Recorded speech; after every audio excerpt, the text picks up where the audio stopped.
Welcome back to Stormwatch, everyone. We are the Willises. John is over here. Brad is over there. We are going to recap Game 5 of the Carolina Hurricanes series against the New York Rangers, Round 2 of the Stanley Cup playoffs. You said Game 5, and I'm like, it was really just one quarter or one period. Excuse me. One period, yeah. So let's get right into it. I mean, the Hurricanes end up winning this game 4-1.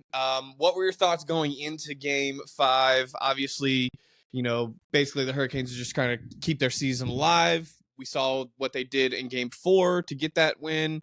In my particular opinion, I think we maybe could have definitely won both Game 2 and Game 3. We knew this series wasn't going to be – it should never have been a 4-game series in either direction. It should never be a 5. You predicted 7 games. 7. I was optimistic about it and said Canes in 6. Obviously, that's impossible now. But the fact that we are extending it to 6, you got to feel pretty good about that. Yeah. To be honest, I was confident. But it's hockey, and it was interesting. I'll just jump in here because it kind of fits into the theme of how I feel. Hockey is the one sport that has had the most 0-3 comebacks. It's the sport that has had the most? Yes, because of the nature of the game. It's only ever happened 9 times, and it's only been won by that team 4 of those 9 times. What are you talking about? You talking about in the Stanley Cup playoffs? It's only ever happened 9 times that a team has come down from 0-3. And it's only ever been 4 times they've ever won it. It's not a common thing. Yes, but what I'm saying is it's not common in any sport, but it's more common in hockey than any other sport. It can happen. He is correct. There has never been a successful comeback from 3-0 series deficit in the NBA. It's only ever happened 9 times ever in the NHL, and like I said, that they even get to Game 7. And 5 out of those 9 times, the majority of those times, the winner is still the winner of the first 3 games. So it's highly unlikely that Carolina does come back. However, the series is not 3-0 now. It's 3-2 right now. Right. Okay. Right. And it doesn't matter. Nothing else matters. Okay. We're here now. We're in a good position going back home to PNC to truly bring this back home, back to the Rangers' home at Madison Square Garden, and we've already shown we can beat them at home this series. So, yeah, it's still a tall order. They still got to win 2 games in a row. They've got to string together 4 in a row in total, but it's not out of the realm of possibility whatsoever right now. I'm extremely happy that it's at this point. At this point, I feel like we're playing with house money, right? We went up 3-0. I've accepted the fate of how extraordinary it would be if we do this. And now I'm just riding on the hope that it actually happens. And if it doesn't happen, of course I'll be deflated, especially with the team that we have, right? This is the team that in my eyes is probably, out of this Rod Brindamore era that we've had, it's probably the team that's most equipped to win a Stanley Cup. And we're largely not going to have the same team next season, just given the way the cap is, right? We're up against it as far as that's concerned. But let's get back to this game here. First period, pretty even, in my opinion. Both teams had some good looks in the first period. And then in the second period is actually when the scoring gets started, I believe it was about halfway through the game, more or less, maybe on the back half of the... Okay, yeah, it was 6:23 into the second period, so kind of early-ish in the second period. Trouba scores, of all people, his first goal of the playoffs after being on the ice for 7 straight Carolina Hurricanes goals. He gets one back, and no less on the penalty kill. So the struggles for the special teams continue for the Carolina Hurricanes. They did keep the Rangers off the scoreboard on the power play. Yeah. But the Hurricanes power play it's not clicking in any sense. The only goal we've scored on the power play was the Brady Shea goal, and that's a blast from the point. Just keep doing that as far as I'm concerned. But make sure the shot gets through. Don't take the shot. Rim it around the boards if the shot's not going to get through. Because if it goes off the defense, it's going to be a 2-on-1. You know, if the defenseman shoots it and it hits off their skates or shin, it gets blocked, it's going to go around that defenseman. And we know how it's going to happen, you know, what's going to happen on a shorthanded 2-on-1 or breakaway or whatever. Freddie's got to make. We only have one defenseman that has any kind of speed going backwards. So yeah, if for example, if Burns hits a shot into somebody's shin pad, and that person still keeps their balance, and let's say that person is Mika Zibanejad, he's walking in on Freddie. Yeah, to your point. And, you know, it doesn't even have to be Zibanejad. It could be Jacob Trouba, right? Now, I don't remember who the other defenseman on the play was, but he does a good job by nullifying the pass, leaving Freddie with the shot. But Freddie's got to get that shot. It's Jacob Trouba. It's his best effort. It's Jacob Trouba's best effort. Yeah. He doesn't pick a corner. He picks a side of the net. He aims for that side of the net and beats Freddie over the right pad under the blocker. Freddie's reaching for it, and it just slides right under there. And it's a goal. You know, it's a 2-on-1. It's a good shot where Trouba's taking it from. It's a hard save to make, but he's got to make that save. It's not an exceptional shot by any means. Okay, it was Brady Shea was the D-man back. I question his play on that. It's a 2-on-1. You take away the pass. That's his job. Especially if it's Jacob Trouba. It's different if it's Panarin and you got to kind of play both. Right. It's Jacob Trouba. Because I can see if that's Jacob Slavin, he's going down. He's going down, but he's going down to block the pass. He's not going down to block the shot. Yeah. I know. He's going down to cause havoc on the shot. He's going to take away the bottom half of the goal. It's not the defenseman's fault in this one. It's Freddie's fault. All right. Okay. I agree. It was a bad goal. You know, it's Aho's fault for getting his shot blocked in the first place off of Trouba and then falling down rather than staying on his feet. Sure, it might exit the zone, but you just can't give up a 2-on-1, you know. But it was not only that, but Trouba had to skate around him to go the distance. Yeah, but he was already on his. He fell, so he gets his shot. My point is, it took time for our team to react. Oh yeah, we're down low, pressuring. We're on the power play. It was an unfortunate time to make that mistake, and they capitalized. Now the Hurricanes would eventually capitalize in the third period, and I was quite nervous going into the third period because I'm thinking, okay, it's an elimination game. We've already staved off elimination once. We're at MSG. They've got a 1-goal lead. We've already made several plays in the second period, and I thought our second period was actually pretty good. Shots were 9-9 in the first, 9-6 in the second. Hurricanes, you know, I was really worried going into the third, right, that they would just kind of slump, you know, just drift away, right? Right. You know, the Rangers, I was thinking we're going to really lock down the middle of the ice and not allow anything to happen in there and just kind of put the game away, right? Shesterkin, in my opinion, was already in the heads of the Carolina Hurricanes. They had given up a couple opportunities where they overpass it instead of shooting it, right? Mm-hmm. The thought with the Hurricanes, at least what it seems like, is if he's going to see it, he's going to save it. So we got to do something where he can't see it, or we got to get him moving side to side on a one-timing effort. Just shoot the puck, okay? The way that Steph Mason scored his goal in Game 4 was Turbo taking a bad angle shot. That shot has no intention of going into the net, but it's purely to cause chaos in front of the net. Like, feed into your mantra, cause chaos. Like, that's what this team's identity is, and it largely worked in the third period. Jordan Staal leading that charge. He makes a really nice play. Orlov with a great pass, okay? Really nice play, Orlov to hold up. The Svechnikov-Aho line had just gotten off of the ice. Orlov held up just for a second to allow the line change to happen. Staal coming in. He receives a nice pass right over the blue line as Stahl's coming in with speed. He gets around the New York Rangers defenseman and then goes forehand to backhand using that tall frame to beat Shesterkin. Really nice goal to get things started. He was amped about it. He's fourth in high danger scoring chances across all players in these playoffs. He's fourth. Yeah, and that was his first really goal. Well. Okay. Yeah. So it was bound to happen. It couldn't have happened at a better time. The Hurricanes do have a I don't want to jinx it, but they've got this like feeling about them this year where they're never out of games. They can really get it done. And they've always been like that under Broad Brindamore, but it's different this year.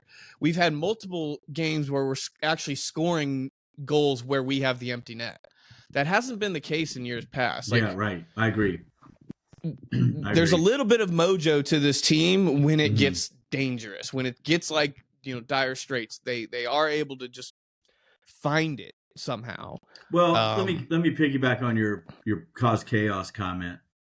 Well, in my opinion, all three goals were hustle plays. Yeah, no, they were Hurricane style goals. Yeah, they were Hurricane style goals. We've been talking about it all along. Mm-hmm. Shea hits the pad, a rebound, just as Kuzi times it perfectly. Mm-hmm. He beats Panarin, and then he goes top shelf. Same play with the one you're talking about with Steph Nason. And I saw Kuznetsov at some point during the game get mad at Kokoniemi because they were cycling, and Kuznetsov was planted in front or in that area, and he got mad because Kokoniemi did something. Either he passed it back but he got mad at KK, and I know why. He's like, just throw it at the guy's pads. I'm right here for the rebound. Those are the smart players. The veteran players like Stahl, Martinook, they know to use the pads as a way to get the puck to the guy charging the net. Yeah, it's an indirect pass. It's right. It can be quite effective. But yeah, I think all the goals that were scored this game were Hurricanes identity style goals, right? Right. You've got the Stahl goal, then Kuznetsov, like you said, and then Martinook after some really good hustle by Drury. Essentially, he hits the New York player. Natchez picks up the puck, throws it in front of the net. Drury actually touches it again right before he nearly intercepts Martinook's and prevents Martinook's goal, but kind of hands it off to him. And then Marty with a nice shot glove side to beat Shesterkin. But yeah, that was all kind of a chaotic, quick play. Hurricanes grab control of the puck really quickly, throw it in front of the net, and good things happen, right? Like, they close out the game. The Rangers didn't really have a press, which was impressive. The air got sucked out of MSG when Kuznetsov scored. It did. It was that barn was dead. Yeah, they just have. I guess they must be shell shocked from previous series. Well, 2 years past. It seems to be the theme. With all the video, the vlogs from Ranger fans. Yeah, they're all worried already. Yeah, well, they've seen it happen 2 years in a row where they've had 2-0 leads and then only to get eliminated later on in those series. They've had a 3-0 lead in this series. It's now 3-2. It's 3-2. Hurricanes just have to get 2 wins. Yeah. They've gotten 2 wins in a row plenty of times throughout this 82-game season. It's totally within their grasp, okay? They just got to go out there and do it. I'm super, super excited because let's real quick. Natchez does get an empty net goal. Right. He's had a tough series in my opinion, but he at least gets on the scoreboard here. And I don't know if this was just the Rangers not playing bad or Rod actually just really showing trust in his guys. But the Kokoniemi line, they were out there with like, I think right before Natchez scored his goal, they pulled Shesterkin with like 3:45 to go. And the Kuznetsov line was out there just prior to that. So it just shows like a little bit of trust in Rod that he's willing to throw, maybe not the most defensively responsible players out there, when the game is on the line like that. So I don't know. Just something that was worth noting in my opinion. I brought that up I don't know if it was last recording or the one before, but how we need to play all 4 lines because you're going to tire guys out. Yeah. I think energy is more important sometimes than skill. Yes, and I think the extra day going back to PNC is going to be really nice for the guys. I think they're that extra day of rest. can bode really well. And of course, the fans at PNC are just going to be absolutely insane. I think Rangers fans think that MSG can get loud. No, it's not like PNC. I promise you. Shots on goal were 28-21 overall in this one. Face-off percentage, the Hurricanes really struggled. They only won 1/3 of their face-off, 33%. That is abysmal. That's terrible. And like we talked about, that cannot happen at home. We can't even be close to 50-50 at home. We've got to be better than that. Their stars disappeared last game. It's not going to happen multiple games in a row where Kreider, Zibanejad, all of these guys Panarin stay had off one shot early in the first period. Panarin's only had 2 shots in his last 2, in total in his last 2 games. He's a -5, -5 in his last. So that line, we got to keep exploiting the Panarin Lafreniere line. Take advantage of that while we can. Yeah. Just a couple things. The face-off, as we talked about, Aho had a bad night. He was 1 out of 5. Sorry, go ahead. And then the other thing I wanted to bring up is we are now outscoring the Rangers in the series. Good. By 1 goal. With just one game. One 3-goal differential game. That's crazy how tight the series has been. A couple other things is just, special teams, like I mentioned earlier, but beyond just special teams, the penalties that we took last night were exceptionally dumb. And we got away with a couple extra for sure. Right. And I've seen plenty of Rangers fans mad online about that, but I think the pendulum is always swinging back and forth when it comes to these playoff series and the way they're officiated. In the beginning, I thought definitely it went the Rangers' way. Now it's going Carolina's way a little bit. Hopefully the last 2 games here will be pretty much neutral. And I think the refs did try to stay out of the game as much as possible on this past game. But Kuznetsov with a stupid slashing penalty in the first. That's his second stupid ozone penalty. It's an offensive. We've got the puck in the offensive zone. He's in front of the net. He cross checks Eric Gustafsson and then slashes him as well. Like, do one or the other. If you keep going, they're gonna you're causing a lot of ruckus. They're gonna see it. Okay. Then Dmitry Orlov, he goes after Adam Fox. That was a stupid play. Fox had gotten rid of the puck, so Dmitry Orlov can't hit him because the play is past him by that point. He knows he can't hit him, but on his way in, he reaches out and taps him in the face with his gloves. But Fox is skating at not in full speed, but close to full speed, enough to make him fall down. So just stupid on that. And then Svechnikov, a delay of game penalty late in the game. Yeah, he panicked. He makes the right play by flipping it, but he's got to know how strong he is. Just dumb penalties. Burns got away with a couple. Yeah. He completely interfered with Rempe, was nowhere near factoring in on the play, completely took him out.